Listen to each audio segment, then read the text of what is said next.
avec Dieu, c'est pyramidal. Pour que tu puisses arriver à la 7e dimension, Dieu va t'éprouver. Chaque dimension appelle des épreuves. Chaque dimension appelle des tailles d'épreuves. Si Dieu ne t'éprouve pas, Dieu ne peut pas avoir confiance en toi. Dieu, c'est le meilleur instructeur. Il va te tester. Il va t'éprouver pour voir l'étendue de ton cœur, de ton amour. À quoi es-tu arrivé? Sur quoi tu t'appuies? Est-ce que tu ne veux pas bénéficier, profiter de lui? Dieu ne veut pas de ça.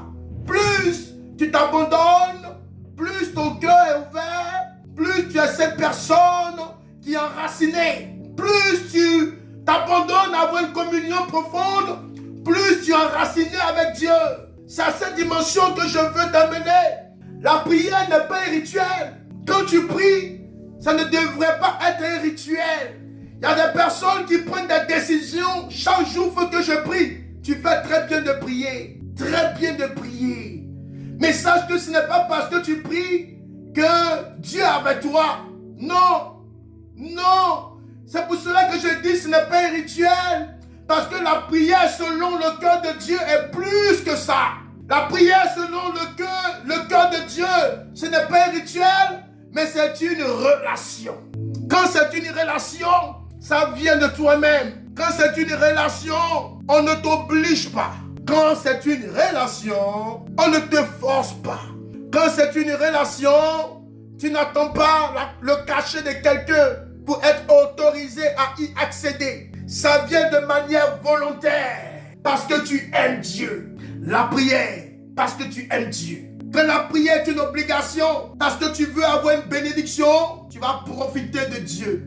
Tu dois dire facilement à ton enfant, mon fils, je t'aime. Tu ne dois pas attendre parce qu'il a des bonnes notes à l'école pour lui dire, mon fils, je t'aime. Même quand il fait mal, tu lui dis, je t'aime. C'est ça la prière.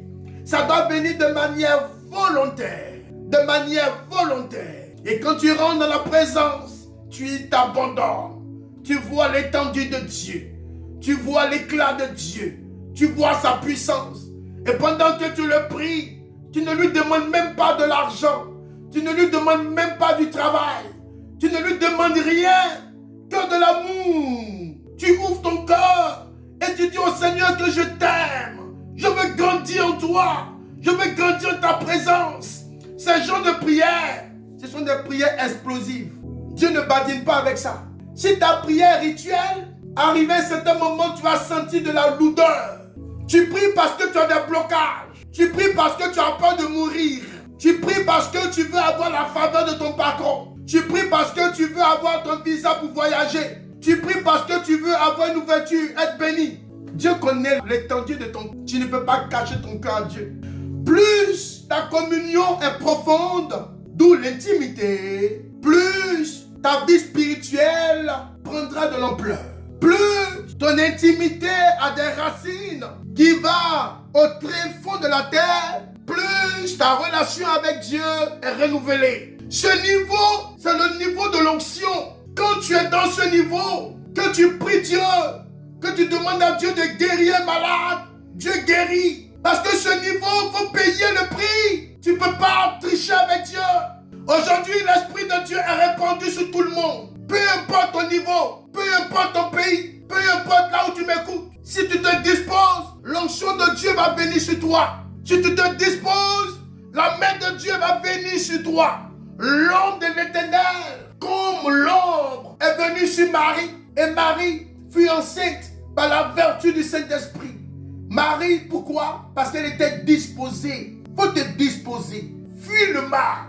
Aime les prochains. Aime l'œuvre de Dieu. Ça active la main de Dieu et ça favorisera ta communion avec Dieu.